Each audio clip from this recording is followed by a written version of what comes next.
Bismillahirrahmanirrahim. Assalamu alaikum to lecture number 13 of Software Engineering 1. In today's lecture, we will be covering system sequence diagrams.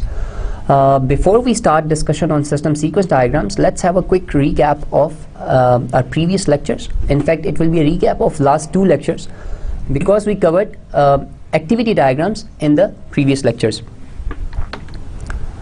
So we started off in the activity diagram. We discussed various very interesting concepts. First of all, we identified that why do we need to use these activity diagrams and where do they fit in the big course of software engineering. So the most relevant use that we find of activity diagrams related to software engineering is, first of all, before even getting to that, activity diagram is a special case of flowchart. We saw that. But the key difference between a flowchart diagram and an activity diagram is that activity diagrams, it allows concurrency. It allows the activities to occur in parallel. So it provides concurrent execution. That is the key difference between activity diagram and any normal flowcharts.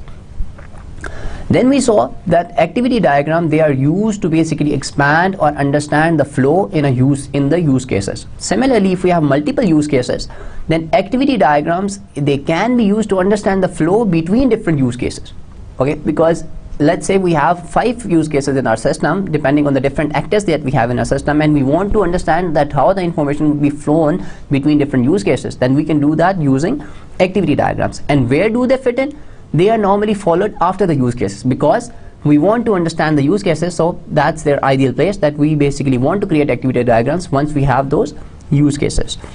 In terms of activity diagrams, we discussed the concept of actions, we discussed the concept of pins and activities similarly.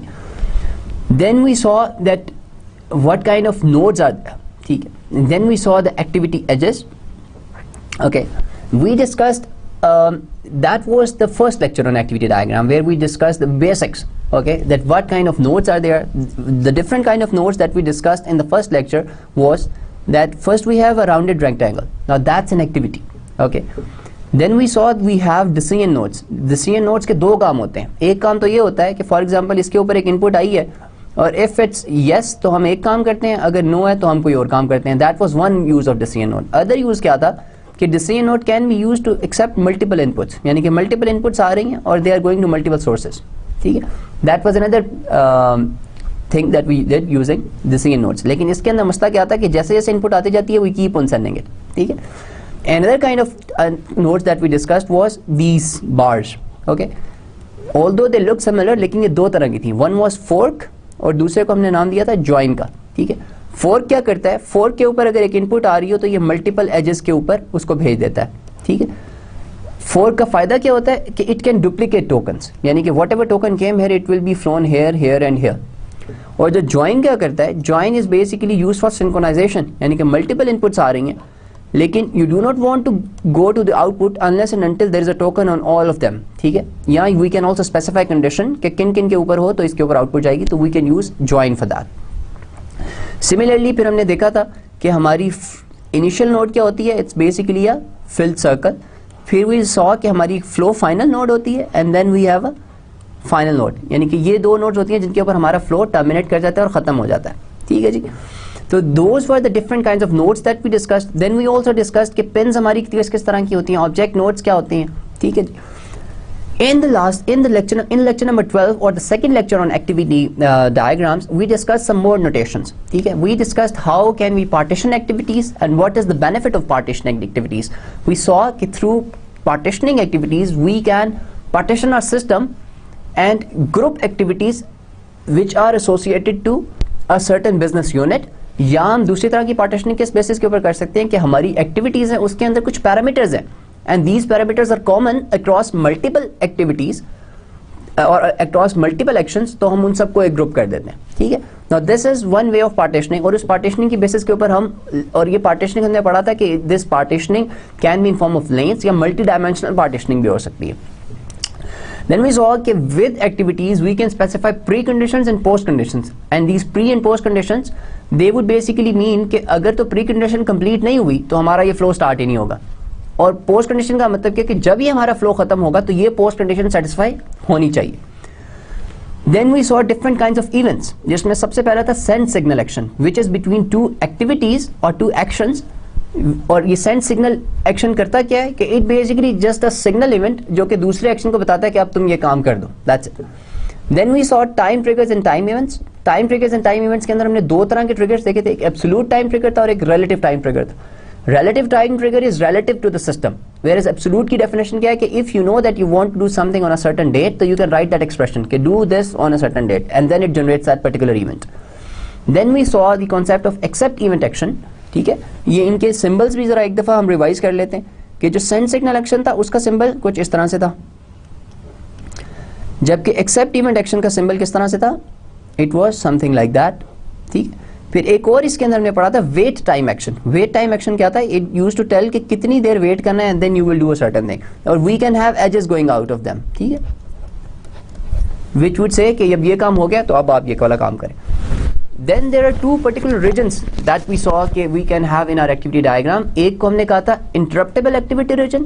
Interruptible activity region, as the name suggests, कि that region specifies कि in an activity diagram if you want to interrupt the flow, ठीक है, for whatever reason कोई event occur होता है जिसकी वजह से आप अपने flow को रोकना चाहते हैं, तो you will have an edge going out of that interruptible activity region. Whenever the token flows through that, तो आपका flow interrupt हो जाएगा या flow will stop. ठीक है. Then we saw the concept of exceptions. ठीक है, and exception की example बड़ी interesting सी थी कि for example we have this protected node. Protected node हम इसको क्यों कह रहे हैं, क्योंकि इस protected node के ऊपर जो input आ रही है there can be exceptions in it. ठीक है, और इसकी हमने example बड़ी अच्छी सी देखी थी.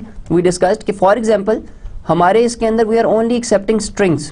ठीक है, let's say ये हमारी पिन, हम इसके ऊपर सिर्फ string accept कर रहे हैं और बीच के अंदर हमारे पास integer आ जाता है, तो we will have a link going out जो कि यहाँ पे क्या करेगा, मैच करेगा कि कौन सा एक्सेप्शनल हैंडलर इस पर्टिकुलर एक्सेप्शन को हैंडल करेगा. ठीक है, अब एक्सेप्शनल हैंडलर दो तरह के काम कर सकते हैं. यहाँ तो एक्सेप्शनल हैंडलर क्या करेगा कि हमारे फ्लो को रोक देगा.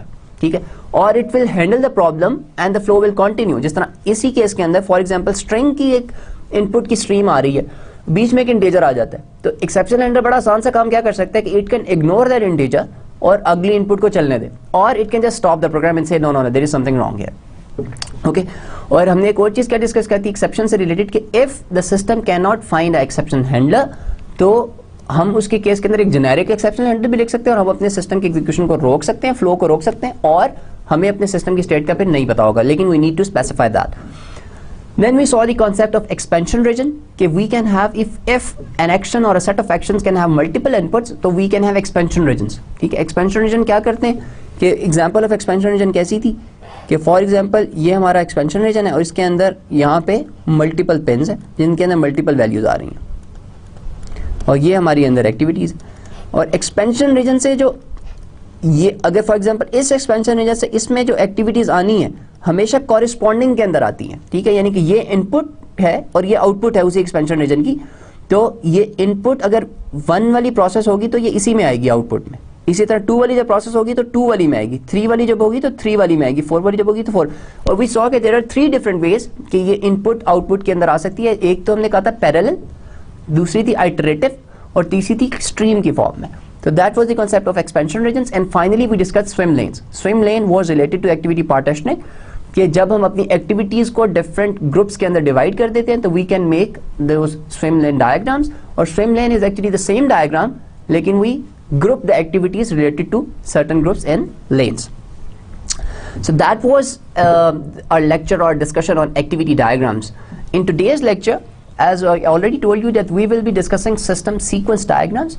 We'll see what a system sequence diagram is and how do we start making a system sequence diagram and what are the particular notations in UML for system sequence diagrams. So these are the contents of today's lecture. We will start off with use case description. Okay. Although we have already discussed when we had our lecture on the use case diagrams that for each use case that we make we have its description, और description के अंदर हमने देखा था use case का नाम होता है, उसकी आईडी होती है, उसकी एक ब्रीफ से डिस्क्रिप्शन होती है, फिर एक पूरा सेट ऑफ इवेंट्स होता है कि ये वाला काम होगा, फिर दूसरा काम होगा, हम नंबर वाइज करके लिखते हैं कि पहले एक्टर ये काम करेगा, दूसरे नंबर पे ये काम करेगा, तीसरे नंबर पे ये काम करेगा, ठीक है. तो that was the use case description, and we will see why we actually will discuss use case description in the system sequence diagrams. Then we'll see that these description, they are basically used to make those system sequence diagrams because we want to identify the objects and operations. और जब तक हम objects और operations identify नहीं करते तब तक हम system sequence diagram बनाना ही start नहीं कर सकते. And then we will look at the particular notation of system sequence diagrams, and finally we will discuss a couple of examples related to system sequence diagrams. Okay ji, first of all let's have a recap कि हमारी use case की description के अंदर क्या क्या होता है. I already told you that the first and the most important thing in the use case description is its name. यानी कि every use case that you have would have a name in it. ठीक है, जिस तरह हम use case वाले lecture के अंदर we repeatedly discuss the example of human resource management solution. तो for example अगर आप उसका use case बना रहे हैं तो HR manager के interaction का, तो you can say कि HR manager interaction with the system, या जो भी इसका आप कह देंगे इसका मेरा use case है. ठीक है, तो you can have a name. Then you can specify the actors. जिस तरह इस एचआर मैनेजर वाले यूज केस के अंदर हमारे एक्टर्स कौन कौन होंगे. One actor would be the HR manager, दूसरा एक्टर कौन होगा, एम्प्लॉइज होंगे मे बी.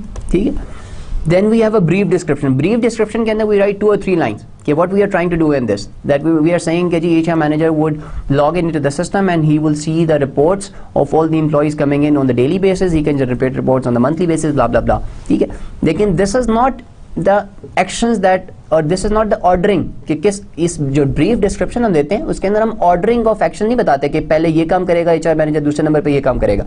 उसके लिए we have a separate space जिसके अंदर हम कहते हैं कि actions taking place और the flow of events. इसके अंदर हम एक एक करके numbering करके 1 2 3 करके हम बताते हैं कि ये काम होगा.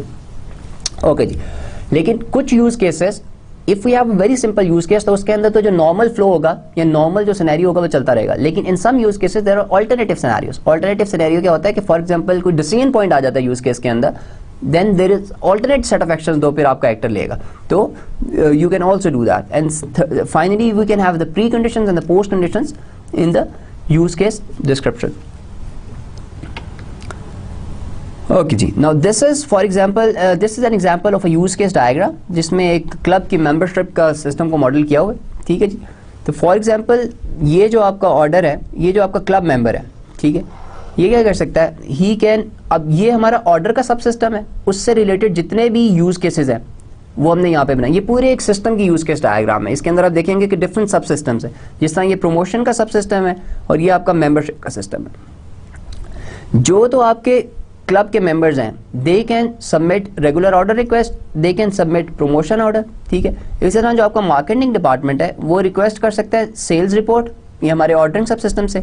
And then what this marketing department they can do, they can create new seasonal promotion, create new monthly promotion and request promotion reports. यानी कि जो क्लब मेंबर्स हैं वो इन प्रमोशन की बेस के ऊपर ऑर्डर कर सकते हैं. फॉर एग्जांपल एक क्लब ने ऑफर किया है जी कि in this summer if you play 2 games blah blah blah तो आपको इतनी गेम्स फ्री में मिलेंगी. ठीक है, तो उसकी बेसिस के ऊपर लोग जिसने भी उस ऑर्डर के ऊपर आके, उस प्रमोशन के ऊपर आके ऑर्डर करते हैं तो ये मार्केटिंग वाले उसकी रिपोर्ट्स भी जनरेट कर सकते हैं. ठीक है, इसी तरह इस यूज केस में और क्या हो रहा है कि जो मेंबर सर्विस सिस्टम है वो क्या कर रहा है, वो it sends the club promotion. ठीक है, it sends new subscription offer और सेंड सब्सक्रिप्शन रिन्यूअल ऑफर. यानी कि फॉर एग्जांपल जो नए मेंबर हैं उनको भी सब्सक्रिप्शन ऑफर भेजता है और जो एग्जिस्टिंग मेंबर्स हैं उनको जब रिन्यू करानी होती है अपनी सब्सक्रिप्शन तो उसकी भी यही भेजेगा जो आपका ये मेंबर सर्विसेज सिस्टम है. इसी तरह जो पोटेंशियल मेंबर्स हैं what they can do, they can submit new subscriptions. ठीक है, और जो आपका ये मेंबर सर्विसेज डिपार्टमेंट है एक और काम ये क्या कर रहे हैं, ये request membership reports. Request membership reports क्या, फॉर एग्जांपल पोटेंशियल मेंबर्स ने 15-20 जितने भी मेंबर्स ने अप्लाई किया तो यू कैन सी कितने लोगों ने अप्लाई किया. और this is a big system और ये उसकी यूज केस डायग्राम बनी हुई है. ओके जी, इसकी अगर हम डिस्क्रिप्शन देखें जो सबमिट प्रमोशन ऑर्डर की, ठीक है, हम सिर्फ इस वाले केस की इस यूज केस की डिस्क्रिप्शन देख रहे हैं, सिर्फ सबमिट प्रमोशन ऑर्डर. इसके अंदर हमारा एक्टर कौन है, our actor is only club member. अगर आप इस यूज केस की डिस्क्रिप्शन देखें तो इसकी डिस्क्रिप्शन अगर हम पढ़ें कि it describes the process when a club member submits a club promotion order to either indicate the products they are interested in ordering or declining to order during this promotion. So basically ये जो सारी की सारी description है, और अभी इसके अंदर मैंने ऑल्टरनेट कोर्स वाला चीज़ नहीं दिखाई, we have only shown the normal course. तो इसके अंदर अगर हम नॉर्मल कोर्स देखें तो इसके अंदर क्या होगा, this use case is initiated when the club member submits the promotion order to be proceeded. यानी कि जब भी हमारा क्लब मेंबर ये वाला काम करेगा, प्रमोशन ऑर्डर को सबमिट करेगा, तो हमारा ये वाला यूज केस स्टार्ट हो जाएगा. The club members' personal information such as address is validated against what is currently recorded in the member services. यानी कि फॉर एग्जाम्पल अगर हम इसकी यूज केस डायग्राम बनानी स्टार्ट करें इन सेट ऑफ एक्शंस के ऊपर, यानी कि जो पूरा हमारा यूज केस था,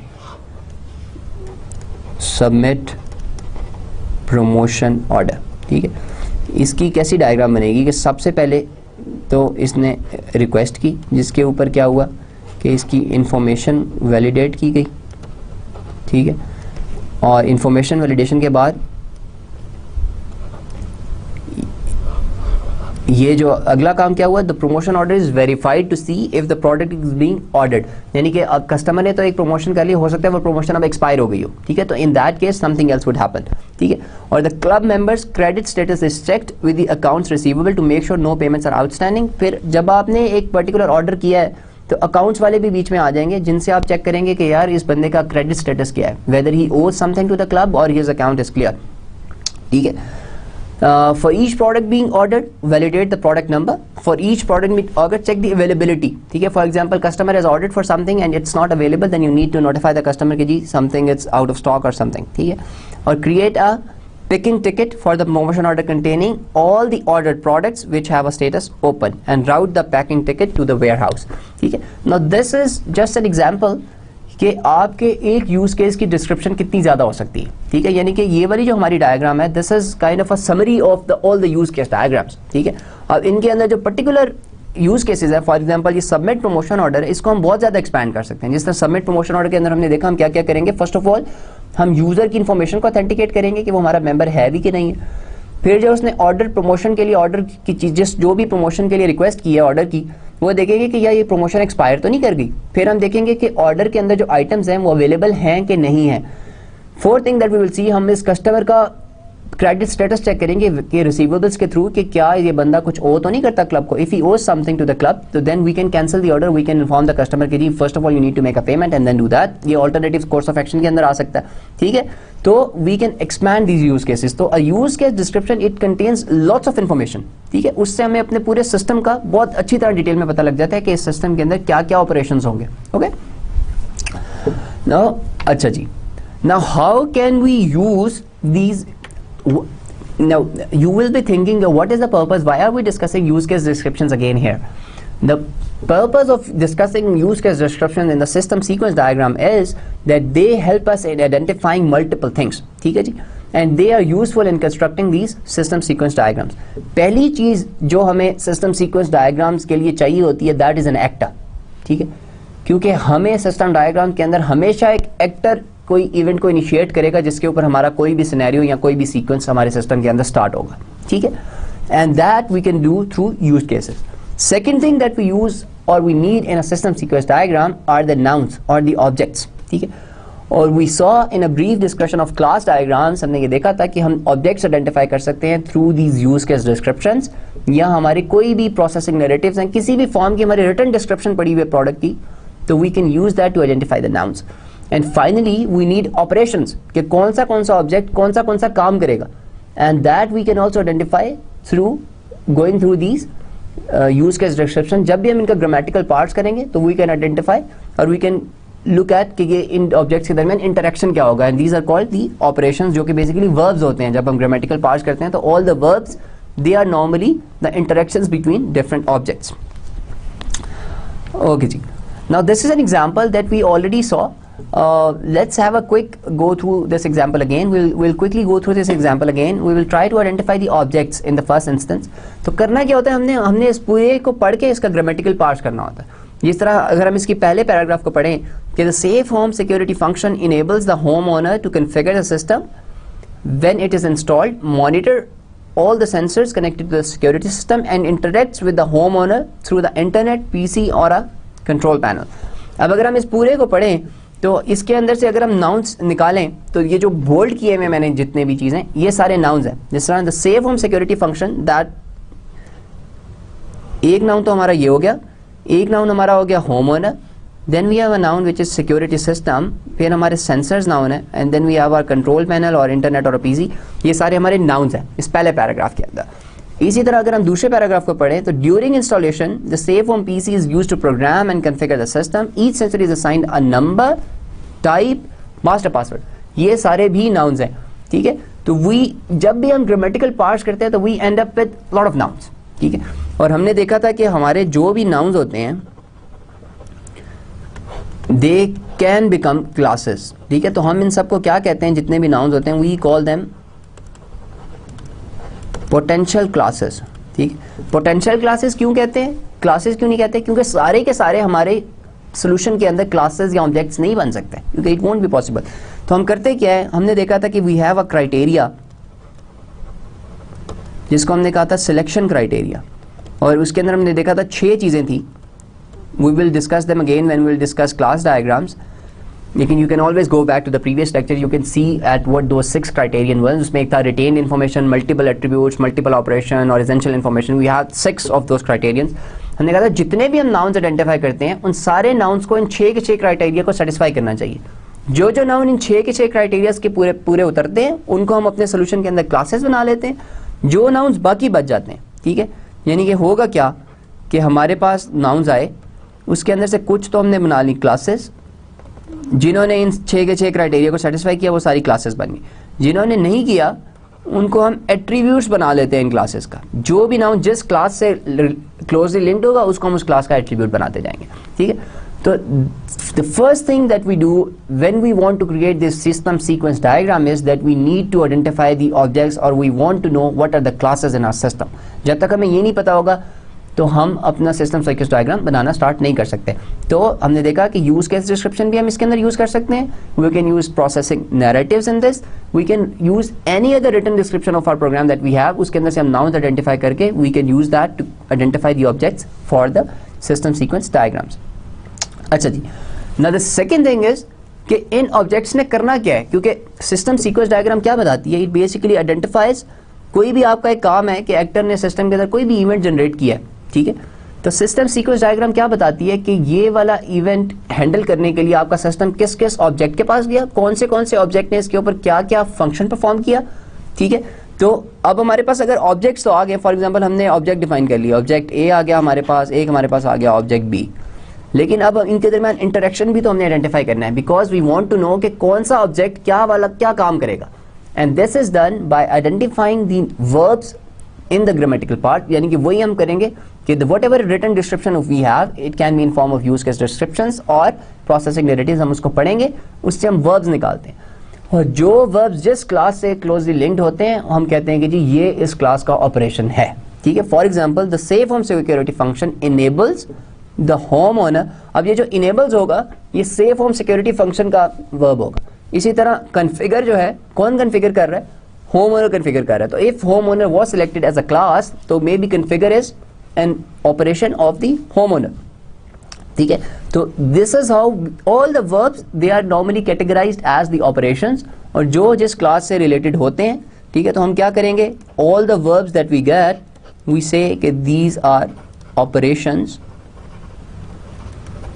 ऑफ ऑब्जेक्ट्स और क्लासेस. ठीक है, और दे आर यूज्ड बाय ये बेसिकली इंटरेक्शन का सोर्स होते हैं डिफरेंट ऑब्जेक्ट्स के दरमियान. ठीक है, and this is what we are interested in when we create system sequence diagrams. Okay जी, तो सिस्टम सीक्वेंस डायग्राम पहली बात तो ये हम बनाते क्यों हैं. ठीक है, what is the purpose of system sequence diagrams. Number 1 is it illustrates how objects interact with each other. ठीक है, वी वॉन्ट टू नो कि हमने अपने सिस्टम के जो जो ऑब्जेक्ट्स अब आइडेंटिफाई कर लिए हैं वो आपस में कैसे बातचीत करेंगे. ठीक है, कोई एक सर्टेन इवेंट आता है उसकी बेसिस के ऊपर ये ऑब्जेक्ट्स आपस में कैसे कम्युनिकेट करेंगे. The second thing is it emphasizes the time ordering of messages. This is very important कि through a system sequence diagram हमें ये भी पता लग जाता है कि कौन सा इवेंट के सीक्वेंस में ऑकर हुआ था, यानी कि कौन से ऑब्जेक्ट्स के दरमियान इंटरेक्शन के सीक्वेंस में हुई थी। तो we can actually literally see कि ये वाला अगर इवेंट आएगा तो पहले नंबर पे ये काम होगा, दूसरे नंबर पे ये काम होगा, तीसरे नंबर पे ये काम होगा। और in a system sequence diagram when you make that system sequence diagram तो it should actually depict that, ठीक है, इट शुड एक्चुअली शो, आपको देखते ही पता लग जाना चाहिए अच्छा पहले ये काम हो रहा है, दूसरे नंबर पे ये काम हो रहा है, तीसरे नंबर पे ये काम हो रहा है। And finally it can model simple sequential flow, branching, iteration, recursion and concurrency. So there are multiple things that we can model through system sequence diagram. जिस तरह हमने activity diagrams के अंदर देखा था कि उसके अंदर भी हम concurrency को मॉडल कर सकते हैं. It can also model the flow. लेकिन what is the difference between activity diagram and a system sequence diagram? कि it shows the time ordering of the messages, which is very important. कि हमें पता लग जाता है कौन सा काम पहले हो रहा है और कौन सा काम बाद में हो रहा है. ठीक है. Similarly ये objects का interaction भी दिखाती है. This is very important. Okay ji. Now this is right now I do not want you to worry about कि हमने ये कहाँ से ढूंढा, ये क्या है, लेकिन these are all the objects. जिस तरह member, if member is our class तो library member it's an object. इसी तरह if book is our class तो book is our object. इसी तरह book और उसकी copy that's an object. अच्छा जी.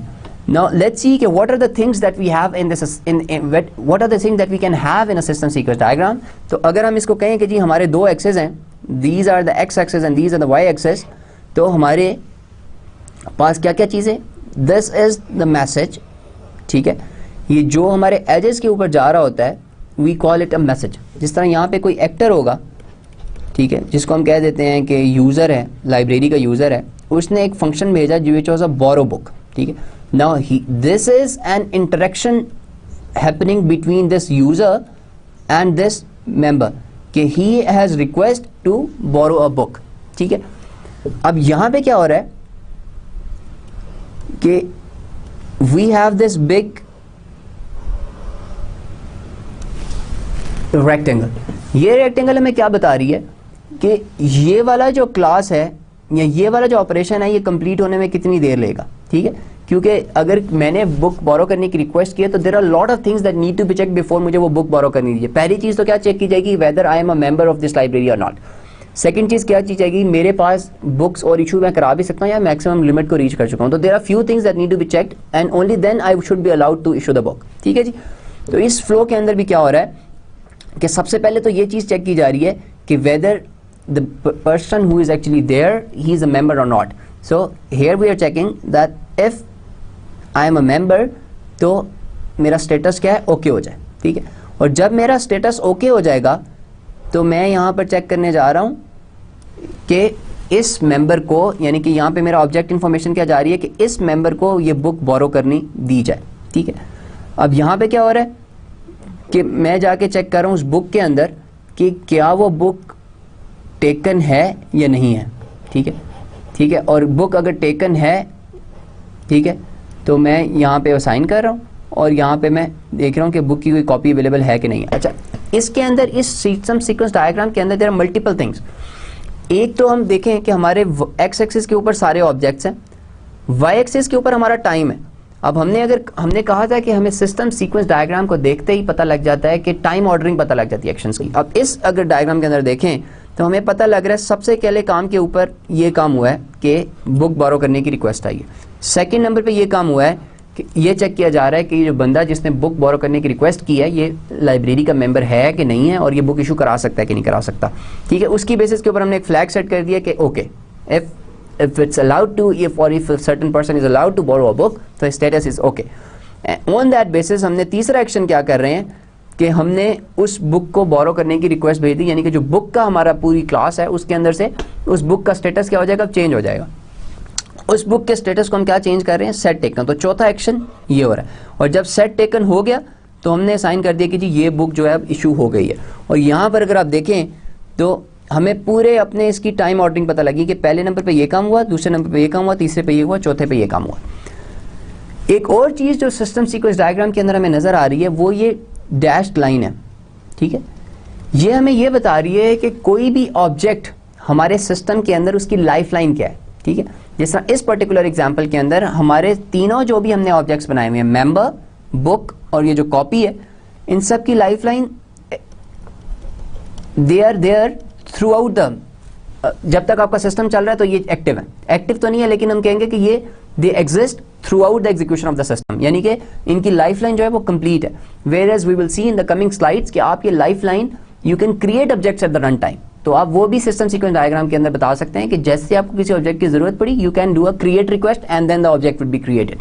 लेकिन इस the simplest form of system sequence diagram is कि आपके जितने भी ऑब्जेक्ट्स होते हैं आप उन सबको शुरू में एक ही दफा लिख देते हैं कॉलम्स के अंदर, जिस तरह हमने इस केस के अंदर किया कि ये एक ऑब्जेक्ट है, ये दूसरा ऑब्जेक्ट है, हम तीनों को हमने एक साथ लिख दिया और तीनों की लाइफ लाइन हमने कह दिया जी लाइफ लाइन सबकी सेम है, ठीक है, तीनों रहेंगे थ्रू आउट द एग्जीक्यूशन, और हमने फिर उसके अंदर शो करना शुरू कर दिया। और ओके जी, this is a bit on कि what are the different things. और ये जो हमारे बॉक्सेस होते हैं इनको हम कहते हैं एक्टिवेशन बॉक्सेस, ठीक है। मैंने आपको जितना पहले भी कहा था कि ये जो बड़ी सी रेक्टेंगल है ये एक्टिवेशन बॉक्स है। ये बताती है कि आपका जब एक पर्टिकुलर ऑब्जेक्ट के अंदर आप आए तो वो पर्टिकुलर ऑब्जेक्ट कितनी देर के लिए एक्टिव रहा, ठीक है, यानी कि वो ऑब्जेक्ट कितनी देर तक उसमें काम होता रहा। तो ये जितना इसका साइज होता है वो बताता है कि कितना टाइम लगा, ठीक है। जिस तरह अगर आप देखें तो ये जो लाइब्रेरी मेंबर का रिक्वेस्ट है बुक इशू कराने की, ये सबसे ज़्यादा देर तक एक्टिव रहा है, क्योंकि इसकी वजह क्या है, क्योंकि इसने ही बुक इशू करानी है, ठीक है।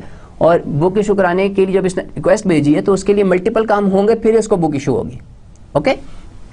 तो ये वाले शो कर रहे हैं कि इसके एक्टिविटी बॉक्स सबसे ज़्यादा बड़ा है, तो it has remained active for longer period of time, whereas जो आपके बाकी हैं उनके अंदर एक्टिविटी थोड़ी देर के लिए हुई, जिस तरह इसके अंदर इतनी देर के लिए हुई है, इसके अंदर इतनी देर के लिए हुई है। ओके जी, now let's look at some of the symbols या जो नेमिंग कन्वेंशंस है कि हम जो ये सिस्टम सीक्वेंस डायग्राम के अंदर जब ऑब्जेक्ट्स शो करते हैं या उनकी लाइफ लाइन शो करते हैं तो वो उनके एक्चुअली यूएमएल के अंदर उसको सिंबल क्या होते हैं। नॉर्मली जो आपका सिंटेक्स होता है वो क्या होता है कि पहले आप लिखते हैं इंस्टेंस नेम, ठीक है, और फिर आप लिखते हैं क्लास नेम, ठीक है।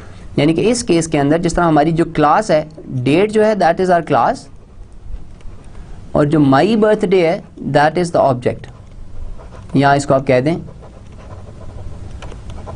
इंस्टेंस नेम, ठीक है। अच्छा, name classes consistently with your class diagram, ठीक है जी। ये जो आपकी this should be consistent with the classes in your system diagram, और it include the instance names when objects are referred to in the messages और when several objects at the same time exist in the diagram.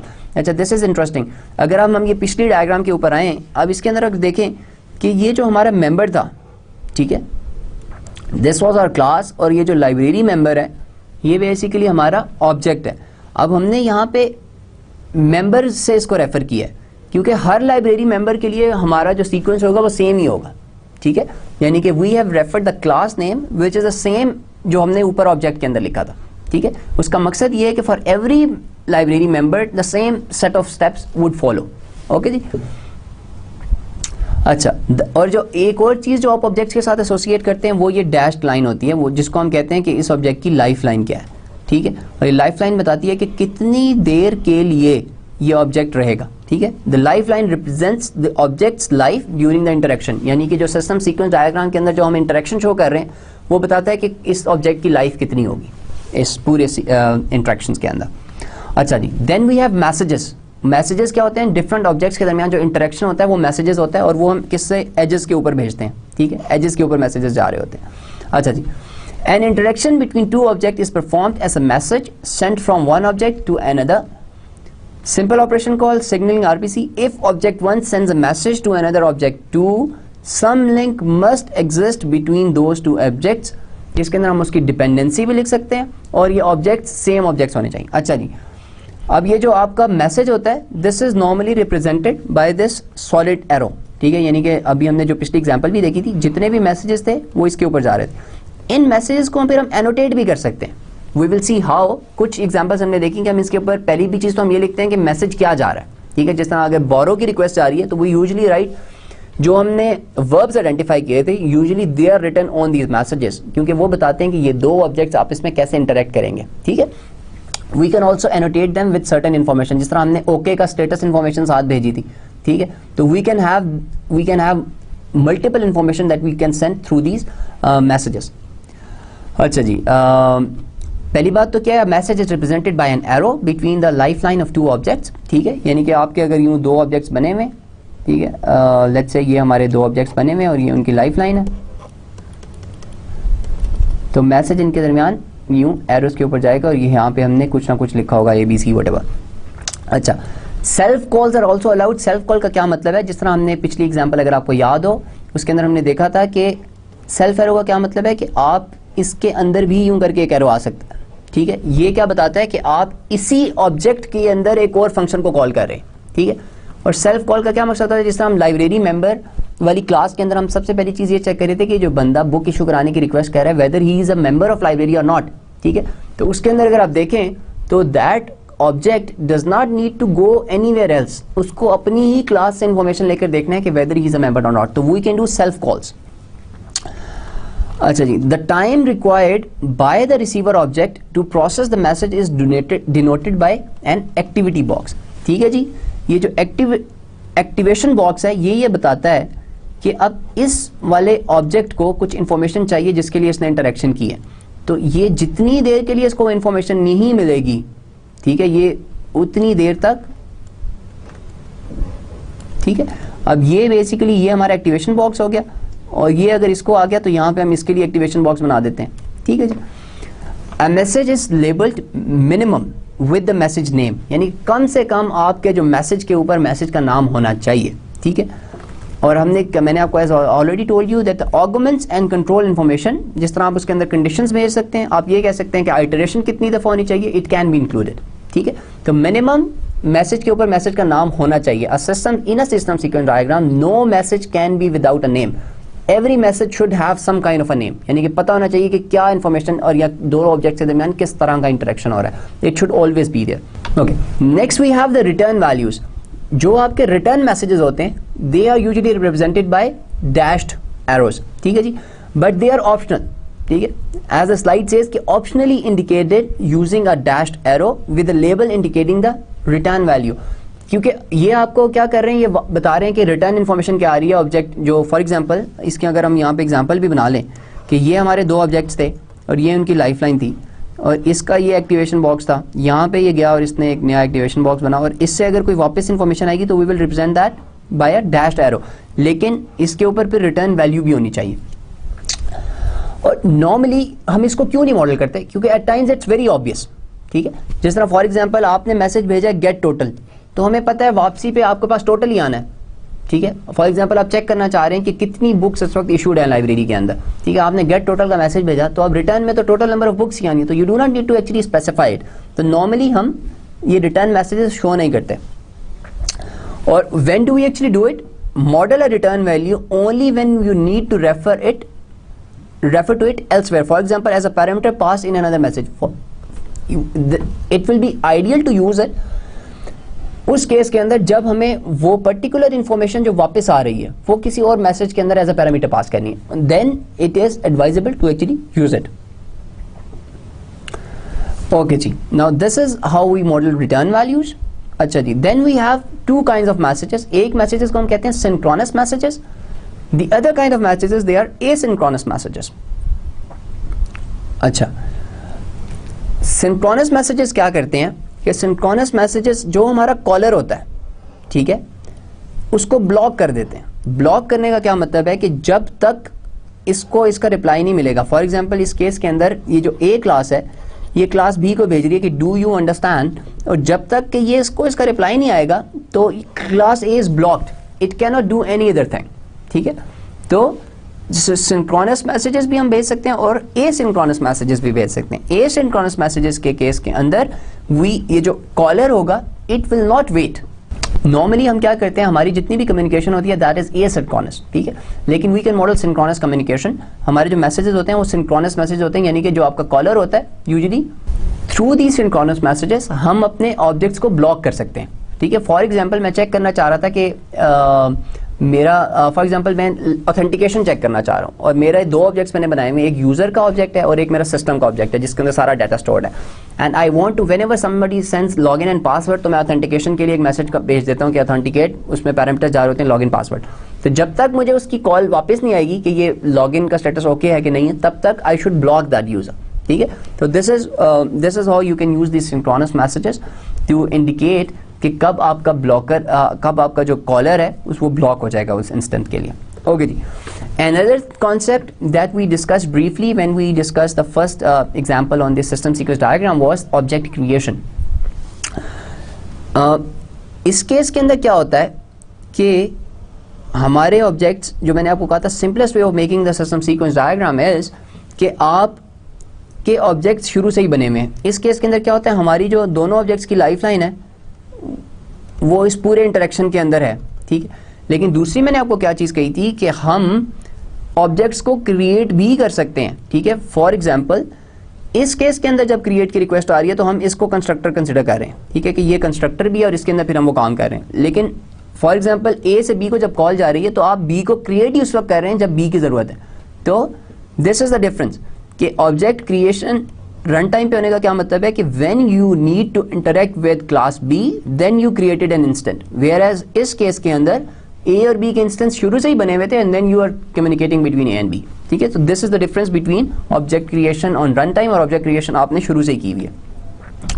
Similarly you can pass the destruction messages, जिसके अंदर आप बता सकते हैं कि G object B को आप डिस्ट्रॉय कर दो, ठीक है. उसका क्या मतलब होगा कि जब आप डिस्ट्रॉय का मैसेज भेजेंगे तो उसके बाद वो ऑब्जेक्ट खत्म हो जाएगा. यानी कि this is a very good, this actually shows कि किस तरह से होगा कि यू हैव अ क्लास ए और इसी तरह इसको अगर हम क्रिएट से अगर हम इसको बनाने की कोशिश करें तो वो कैसे होगा कि फॉर एग्जांपल ये हमारा इसकी लाइफलाइन थी, ठीक है, और जहाँ पे हमने इसको भेजी request, okay we should do this again क्योंकि there is a slight problem. अच्छा, किस तरह से होगा कि फॉर एग्जांपल हमारा ये ए ऑब्जेक्ट था और ये इसकी लाइफलाइन है, ठीक है. ये हमारा इसका एक्टिवेशन बॉक्स है. यहाँ पे हमने इसको भेजी एक क्रिएट की रिक्वेस्ट और यहाँ पे फिर इसने क्रिएट के अंदर बी को क्रिएट किया, ठीक है, और फिर बी के साथ इसकी जो भी कम्युनिकेशन हुई वो यहाँ पे हुई, ठीक है. बी को इसने कुछ मैसेजेस भेजे, बी से इसको कुछ रिटर्न के अंदर वैल्यूज़ आई. यहाँ पे फिर इसने बी को क्या कह दिया कि डिस्ट्रॉय. अब डिस्ट्रॉय के अंदर क्या होगा कि अगर आप इसको देखें तो हमारा जो नॉर्मल इसका फ्लो है वो तो नीचे तक चल रहा है, यानी कि ये अभी एक्टिव, लेकिन ये वाला यहीं पे ख़त्म हो जाएगा, ठीक है. तो वी कैन एक्चुअली स्पेसिफाई कि कौन सा ऑब्जेक्ट कितनी देर के लिए हमारे सिस्टम सीक्वेंस डायग्राम के अंदर उसकी लाइफलाइन थी, ठीक है. तो we do not need to create all the objects when we सारे ऑब्जेक्ट्स हमें शुरू में डिफाइन करने की जरूरत नहीं है या उनको शुरू में उनके इंस्टेंसेस क्रिएट करने की जरूरत नहीं है. We can do it at the run time, यानी कि जब जरूरत हुई तब we can give a create request और सिमिलरली वी कैन डिलीट और destroy the object whenever we don't need that in a particular interaction. Okay जी. Then we saw कि हम मैसेजेस के ऊपर कंट्रोल इन्फॉर्मेशन भी भेज सकते हैं. कंट्रोल इन्फॉर्मेशन क्या होती है? For example we want to pass a message or we want to have an interaction between two objects based on a certain condition, ठीक है, कि if let's say a certain flag is set तो then send the message from A to B, ठीक है. तो this is an example of control information. और control information का जो syntax होता है वो क्या होता है कि usually we have square brackets. square brackets के अंदर हमारी ये control information आ जाती है. अब ये मैसेज सिर्फ उसी वक्त जाएगा जब ये ओके होगा, ठीक है. फॉर एग्जाम्पल ये हमारा एक फ्लैग है और इसकी दो वैल्यूज हैं, ओके और नॉट ओके, ठीक है. तो ये जो बोरो वाला मैसेज है ये फ्रॉम ए टू बी उसी केस के अंदर जाएगा जब ये ओके होगा. अगर ये ओके नहीं है तो ये वाला कॉल नहीं होगी, ठीक है. तो we can have these conditions in our messages. Another thing that we can have is iteration. Iteration को हम कैसे शो करते हैं? The syntax is that we have a square bracket और उसके ऊपर हमारा ये स्टैरिक है जो कि बताता है कि ये कितनी दफ़ा आइटरेट करना है. और then we have a message label और the message is sent many times to possibly multiple receiver objects, ठीक है. यानी कि ये मल्टीपल रिसीवर ऑब्जेक्ट्स को मैसेजेस जा रहे होते हैं, यानी कि क्योंकि हम अपने सिस्टम सीक्वेंस डायग्राम के अंदर क्लास भी आइडेंटिफाई कर सकते हैं और इंस्टेंसेस भी बना सकते हैं. तो ये आइटरेशन का मतलब ये भी हो सकता है कि मल्टीपल इंस्टेंसेस को वो मैसेजेस जा रहे हैं. ओके जी. जिस तरह अब अगर आप ये देखें कि if we have a compound shape, जिस तरह हमारी नॉर्मली ट्राइंगल जो होती है, ठीक है, that can be use to draw very complex shapes, ठीक है. जिस तरह इस तरह अगर आप ट्राइंगल्स को आपस में जोड़ते जाएं, ठीक है, तो you can come up with a circle और you can come up with any object. For example इसके अंदर 1 2 3 4 5 6 7 ट्राइंगल्स हैं, लेट्स से.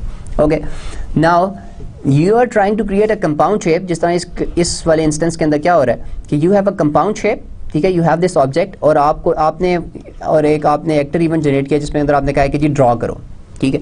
अब ड्रॉ के अंदर आपने लिख दिया स्टैटिक ड्रॉ, यानी कि उस वक्त तक इसको कॉल करते रहो। हमने यहाँ पे ये नहीं बताया कितनी दफ़ा कॉल करना है जब तक कि वो क्रिएट ना हो जाए, ठीक है। फॉर एग्जांपल हमें पता है कि जी 7 दफ़ा हम ड्रॉ करेंगे तो हमारा शायद ये एक सर्कल बन जाएगा डिपेंडिंग ऑन द, तो हमने एक शेप की क्लास है, ठीक है, जिसके अब ये मल्टीपल इंस्टेंसेस को जा रहे हैं, यानी कि अगर 7 ट्राइंगल्स बनी है तो there are multiple instances of this class that we have actually called, ठीक है।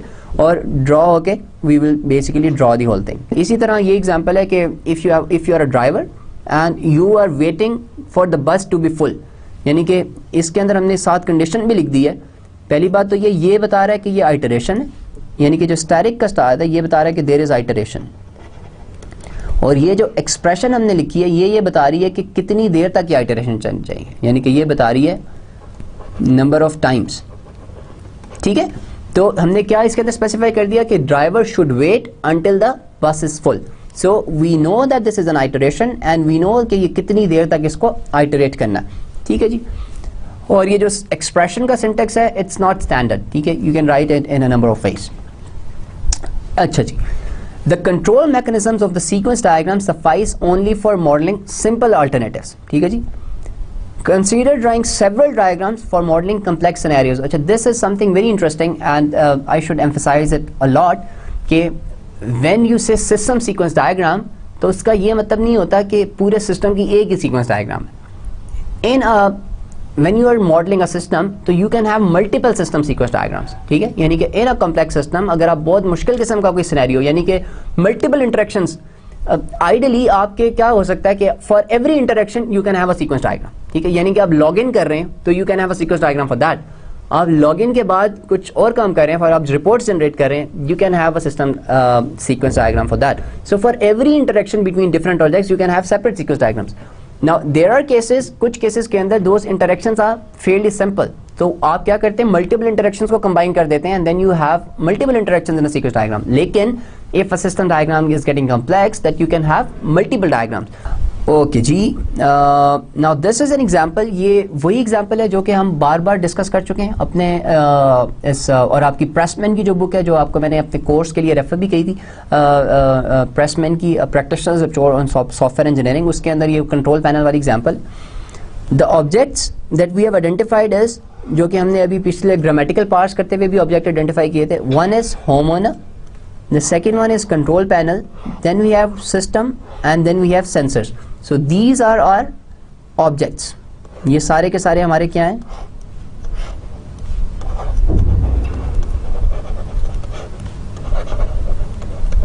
अच्छा जी, अब शुरू में हमने कह दिया कि जी हमारा सिस्टम जो है वो किस स्टेट के अंदर है, रेडी स्टेट के अंदर है।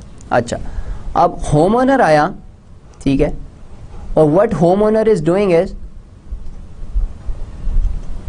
ठीक है, he has entered the password, ठीक है, और हमारा जो कंट्रोल पैनल है it is basically reading. When it has read that information, ठीक है, तो the next thing that is doing is it's basically, अच्छा ये जो हमने रीडिंग, कंपेयरिंग, लॉग्ड और सेलेक्टिंग किया ना, दिस कैन, ये करने की ज़रूरत नहीं है, we can have a big activation box here, ठीक है, ठीक है, जो कि बेसिकली यही काम करेगा। ठीक है, सबसे पहले हमने क्या काम किया कि ए आया, उसने पासवर्ड एंटर किया, ठीक है, then what we want to do, we want to check with the system कि जो पासवर्ड था ये करेक्ट था कि नहीं था, ठीक है। अब this is an example of a synchronous call, ठीक है, क्योंकि हम यहाँ पे क्या चेक कर रहे हैं कि हम देखना चाह रहे हैं कि जो पासवर्ड था वो करेक्ट था कि नहीं था, तो this is an example of synchronous call, क्योंकि हमारा ये वाला ऑब्जेक्ट अब कुछ नहीं कर सकता जब तक कि इसका रिजल्ट ना आ जाए। जब भी रिजल्ट आया, हमने देखा कि जी पासवर्ड इज करेक्ट, तो हम क्या कर रहे हैं, हमने रिक्वेस्ट कर दी एक्टिवेशन की, ठीक है, और हमारे जब तक वो रिक्वेस्ट जितनी देर लगेगी कंप्लीट होने में, और हमने इसका रिजल्ट भी वापस भेज दिया। इसके अंदर हमारी जितनी भी कम्युनिकेशन हुई है सिस्टम सीक्वेंस डायग्राम के अंदर, दैट इज सिंक्रोनस कम्युनिकेशन, ठीक है, क्योंकि हमारा जो पिछला वाला ऑब्जेक्ट था वो उतनी देर के लिए ब्लॉक रहा है। और एक और चीज़ जो इस सिस्टम सीक्वेंस डायग्राम के अंदर है कि सारे हमारे जो ऑब्जेक्ट्स हैं उन सब की लाइफ लाइन यहाँ से स्टार्ट हो रही है और सबकी लाइफ लाइन एंड तक है, ठीक है, यानी कि all the objects they were created at the beginning, और उन सब की लाइफ लाइन पूरी इंटरेक्शन के अंदर देयर लाइफ दे हैव उनकी पूरी इंटरेक्शन के अंदर they are stayed in the system, ठीक है जी। ओके जी, अच्छा दिस इज अनदर एग्जांपल, ठीक है, कि we have this violations dialog, violations controller, violation DB proxy, ये हमारी क्लासेस हैं, ठीक है।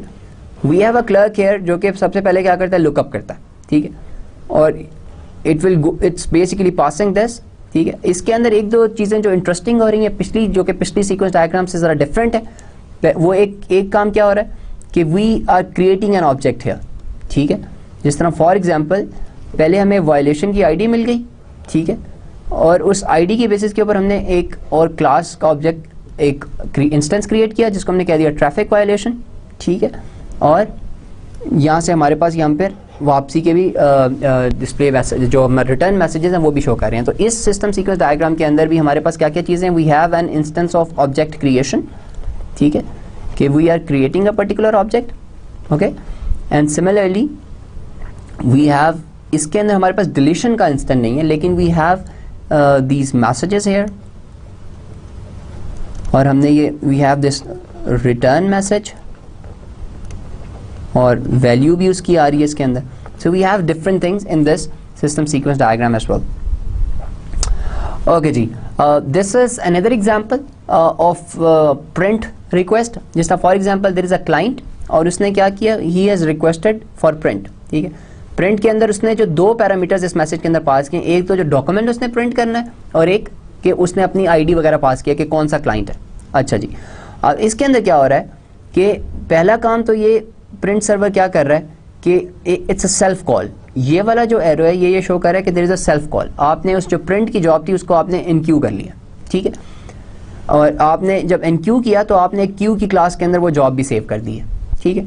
दूसरा काम आपने क्या किया है कि आपने उस जॉब को डी क्यू कर लिया। फॉर एग्जाम्पल हमारी एक क्यू मेंटेन हुई है, ठीक है, जितनी भी जॉब्स आती जा रही हैं हम उसके अंदर डालते जा रहे हैं, और जैसे ही हमारा जॉब आती जा रही है उनको हम यहाँ से अंदर सेव करते जा रहे हैं, और जैसे ऊपर से निकलती जा रही हैं तो हम उनको डी क्यू करते जा रहे हैं। जब भी हमारी जॉब डी क्यू हो गई तो हमने यहाँ पे उसको क्या कर दिया, प्रिंटर को भेज दिया, और हमारा फिर स्टेटस हमारे पास आ गया कि हमारा प्रिंटिंग हुई है कि नहीं हुई, और we have send the status to the actor.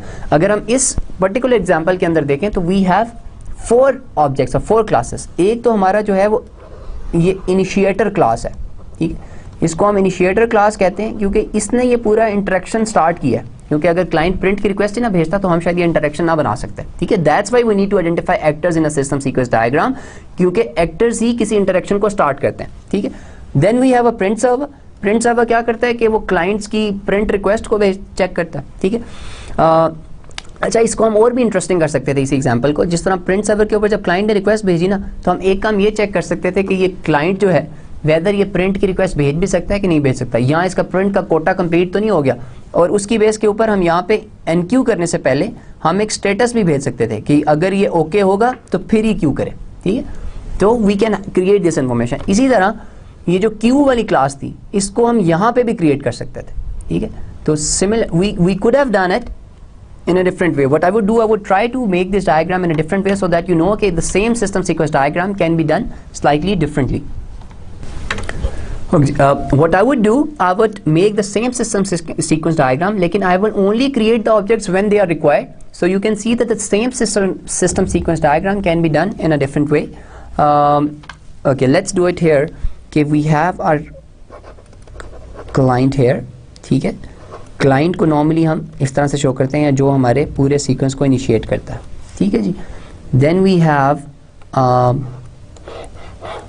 जिसको हमने कहा था प्रिंट सर्वर। फिर हमारी एक क्लास है जिसको हमें अभी बनाने की ज़रूरत नहीं है, आई एम सॉरी।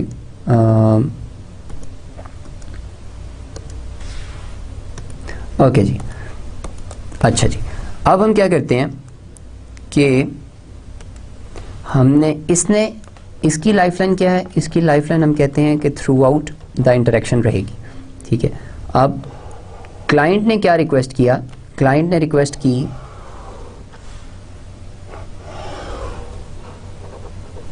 ठीक है, क्लाइंट ने रिक्वेस्ट भेजी प्रिंट की कि he needs to print something. उसके अंदर उसने 2 चीज़ें भेजी, एक तो डॉक्यूमेंट पैरामीटर आया और दूसरा पैरामीटर क्या भेजा, क्लाइंट ने अपनी इंफॉर्मेशन भेज दी। अच्छा, अब ये वाली जो प्रिंट सर्वर क्लास है ये एक सेल्फ कॉल भी कर सकती है। सेल्फ कॉल क्या करेगी, वो चेक करेगी कि इसको हम कह देते हैं कि this would return can print का एक स्टेटस है जो कि बेसिकली बताएगा कि इसका कोटा कंप्लीट हुआ है कि नहीं हुआ. Now this will set a flag. If this flag is okay तो हम क्या करेंगे कि यहाँ पे हम पहले एक क्रिएट की रिक्वेस्ट भेज दी हमने. ठीक है, अब क्रिएट के अंदर हमने क्या किया कि we will create this class जिसको हम कह रहे थे क्यू की क्लास. ठीक है, ओके.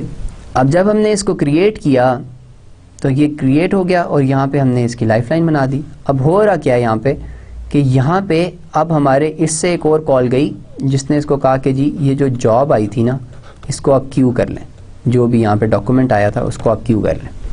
ठीक है, इसे लिख दिया क्यू जॉब. ठीक है,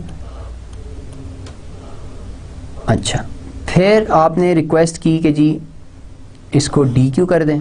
ठीक है, और आपके पास यहाँ पे डॉक्यूमेंट आ गया. जब ये डी क्यू हो गया तो फॉर एग्जांपल सिर्फ एक ही बंदा प्रिंट भेज रहा है तो हम यहाँ पे इसको डिस्ट्रॉय का भी भेज सकते हैं मैसेज. जब हमने इसको डिस्ट्रॉय का मैसेज भेजा तो यहाँ पे ये वाला ऑब्जेक्ट पे ख़त्म हो जाएगा. और यहाँ पे हमने फिर उसको प्रिंट की रिक्वेस्ट भेज दी तो हमारा यहाँ पे लेट्स से हमने पहले क्रिएट किया प्रिंट सर्वर, प्रिंट का ऑब्जेक्ट क्रिएट किया और यहाँ पे फिर प्रिंट हुआ.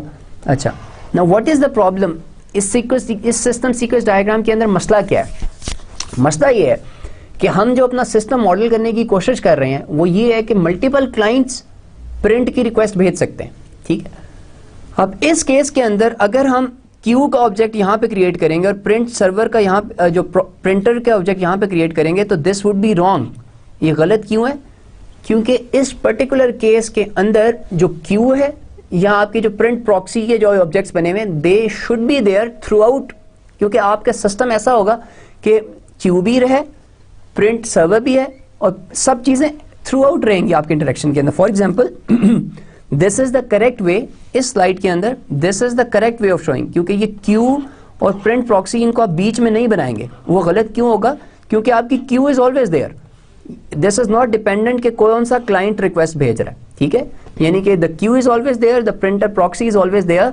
ये basically they are always there and they are waiting for the jobs. ठीक है, तो अगर हम इसको बीच में क्रिएट करते हैं तो वो गलत होगा. वो तो सिर्फ ये शो करेगा कि कोई एक ही क्लाइंट है वही रिक्वेस्ट भेज सकता है. ठीक है, तो if you are modelling the system जिसके अंदर आप मल्टीपल लोगों के प्रिंट के सिस्टम सीक्वेंस डायग्राम बनाना चाह रहे हैं तो उस केस के अंदर you need to create this objects at the beginning.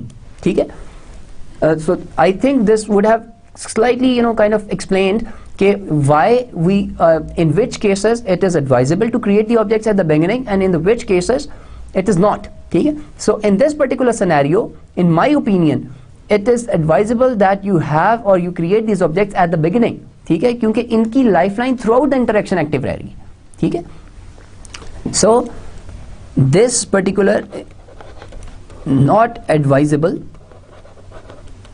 In this case. ठीक है, उसकी वजह भी मैंने आपको बता दी है क्योंकि ये जो क्यूइंग है यानी जो प्रिंटर प्रॉक्सी है ये वेट नहीं कर रहे किसी एक रिक्वेस्ट के लिए. ठीक है, they are for multiple clients. ठीक है, तो इसलिए इनको हम शुरू से ही बना देते हैं. लेकिन आई ट्राई टू एक्सप्लेन कि डिफरेंट नोटेशन कैसे हो सकती है कि आप क्रिएट की रिक्वेस्ट भेज के ऑब्जेक्ट को उसी वक्त क्रिएट करें जब उसकी ज़रूरत है. तो you can show a system sequence diagram in that way. और यूजुअली वो जो क्रिएशन और डिस्ट्रक्शन है दैट इज़ एडवाइजेबल. ठीक है, इट इज एडवाइजेबल कि आप ऑब्जेक्ट को उसी वक्त क्रिएट करें इंटरेक्शन के अंदर जब आपको उसकी ज़रूरत हो. ओके जी, let's have a quick summary of what we have covered in today's lecture. We started off with use case descriptions. ठीक है, हमने देखा कि हम यूज केस डिस्क्रिप्शन को पहली बात तो ये है कि why we needed to discuss use case description in system sequence diagram. तो वी सॉ कि use cases are used in number of ways. पहली चीज़ जो हमें यूज केस बताते हैं वो हमें बताते हैं एक्टर्स बता देते हैं. ठीक है, और actors are very important system sequence diagrams क्योंकि कोई भी इंटरेक्शन जब ऑब्जेक्ट्स के दरमियान स्टार्ट होती है तो वो एक एक्टर ही स्टार्ट करता है. Somebody interacts with the system and then the different objects starts communicating with each other. So that's why we need use case descriptions whenever we are discussing system sequence diagrams क्योंकि हमें actors चाहिए होते हैं. दूसरी चीज़ जो हमें use cases provide करते हैं we through the description and by doing a grammatical parse we identify the objects. ठीक है, और ये objects हम कैसे निकालते हैं? हम nouns identify करते हैं. उन nouns को हम एक सर्टन क्राइटेरिया से पास करते हैं जो भी हमारा सिलेक्शन क्राइटेरिया है. और उससे हमारे पास क्लासेस आ जाती हैं, ठीक है। ये दूसरा काम हो गया यूज़ केस के डिस्क्रिप्शन का। तीसरा जो हमारा काम होता है वो हम कहते हैं कि हम ऑपरेशंस आइडेंटिफाई करते हैं, ठीक है।